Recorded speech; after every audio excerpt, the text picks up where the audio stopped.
May the words of my mouth and the meditations of our hearts be always pleasing to you, O Lord, our strength and our Redeemer. Amen.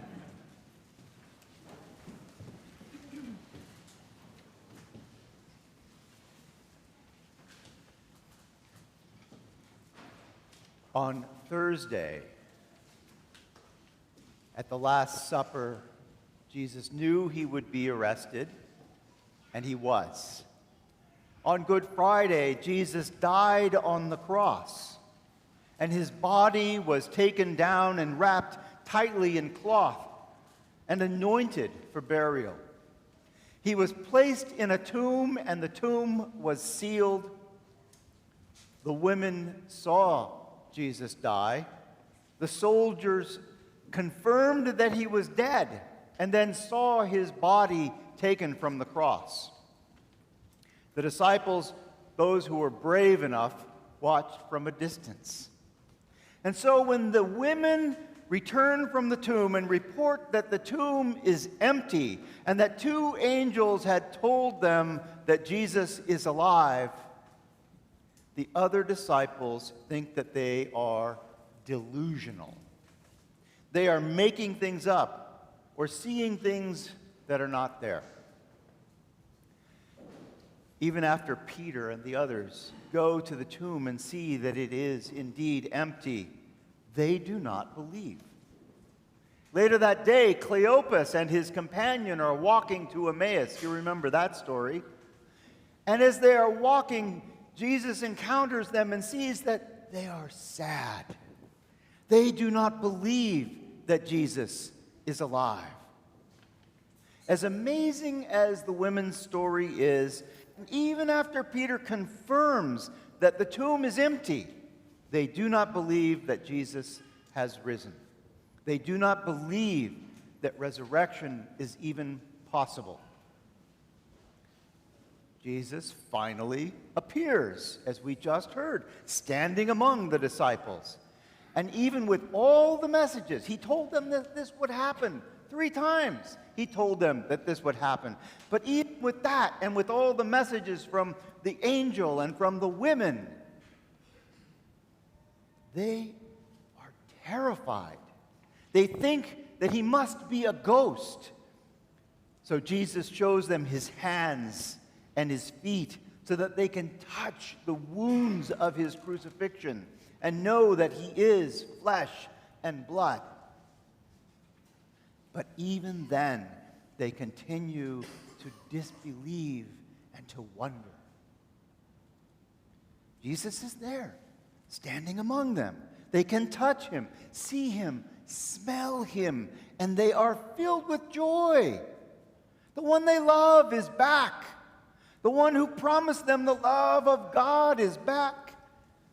But wait, he died. He was buried. We saw him taken down from that cross. How can this be? And in that moment, joy and doubt are swirling around within their hearts and their minds. If you have ever doubted the resurrection, you are in good company. Jesus stands among them. They see him. They touch him. They feel his warmth and the rough edges of his wounds, and still they doubt. If you want to believe in the resurrection but you struggle, if you want to believe that Christ is risen, but in your mind you know that dead is dead, well then, you know how the first disciples felt. Even those who love Jesus and want with all their hearts for the resurrection to be real, even they can struggle. We know that something happened, and we know that somehow Jesus is still making a difference in our lives and in the world around us. So we do what the first disciples did. We decide that he must have been a spirit or a ghost, or somehow God made these things happen, but not a resurrected human being. Then Jesus asks for some food. Ghosts don't sit down and eat a meal. Spirits don't share in the appetizers. No, that's what people do. We sit down and we eat with family and friends. Sharing a meal is one of the most human things we can do. The resurrection is an unbelievable event, and yet here is Jesus sharing a snack with his friends. Now, this is a paradox. It's hard to believe, it's hard to understand. We hear the stories of the resurrection and we struggle with our doubts, just as the first disciples did. We struggle with doubt like the first disciples, and like them, we go forward with our faith and our doubt. We share in the joy of Easter, even as we wonder. And here's the thing. We are a community of faith, and that faith provides a nurturing context in which we can live with our doubts. In our faith, we know that God is present in the world. We see it. We experience it. We can trust that when we recognize and honor the humanity of another, we also encounter the divine in them. Now, there is such a temptation to think of resurrection as a purely spiritual event. Jesus appears inside locked rooms. He appears after being buried. We try to rationalize this by imagining a spiritual, ethereal, or otherworldly explanation. But Jesus ate broiled fish. And that reminds us that he is human and the resurrected Christ is human. Now, there are two reasons why this is so very important. First, if Jesus is a spirit and not human, how can we ever follow him in his life? If the resurrected Christ is something other than human, why then resurrection life is not available to us in this very human life that we are living? And so Jesus ate a piece of broiled fish to show us that resurrection life is real life. Resurrection life is available to us here and now, not just after we die and go to heaven. And the second reason that this is so very important is that the second reason that Jesus' bodily resurrection is so important is that Jesus did not appear as a spiritual manifestation. He appeared as a human being with wounds, with feelings, with compassion and love. The resurrected Christ in all his fish-eating humanity shows us that God can be found in our fellow human beings. As a community of faith, we strive to share the love of Christ.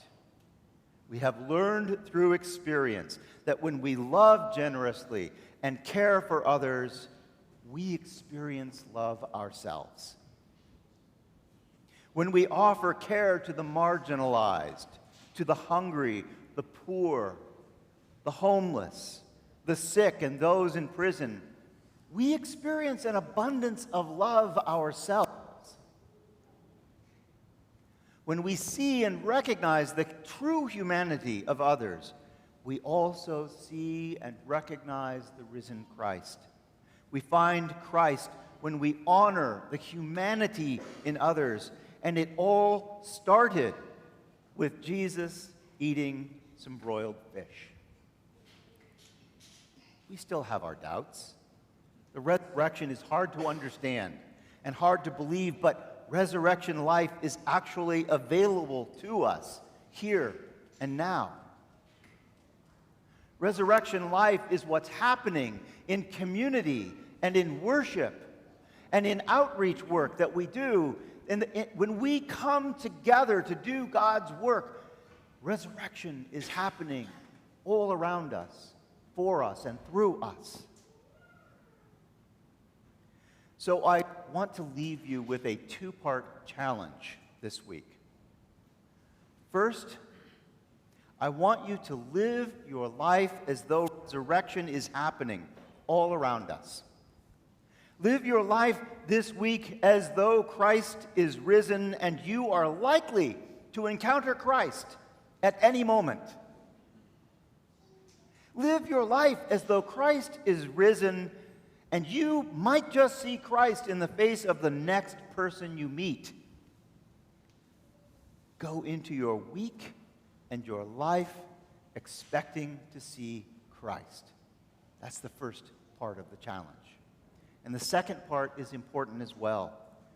While you are looking for Christ in others, I want you to do your best to bring Christ to them. Share the forgiveness, compassion, generosity, and love that God so generously gives us. Share it with others. You will be looking for the risen Christ in others, and you will be striving to be a person in whom they can recognize Christ. Live your life as the resurrection is happening all around us, because it is. That is what this community of faith provides. It provides this context in which we can recognize that the love and the forgiveness and the compassion and the caring and the generosity that we see occurring all around us day after day, moment to moment, that is a sign of God's love. That is a sign of the breaking in of God's kingdom. That is what our faith teaches us. We still doubt. We still struggle with the details, and that's fine. No problem. The joy of Easter is real and available to us every day. And in this context, there's room for our doubts as well. And in those doubts, we grow together. We deepen our understanding. We grow in our capacity to recognize Christ in others. Christ is risen. And resurrection life is happening all around us.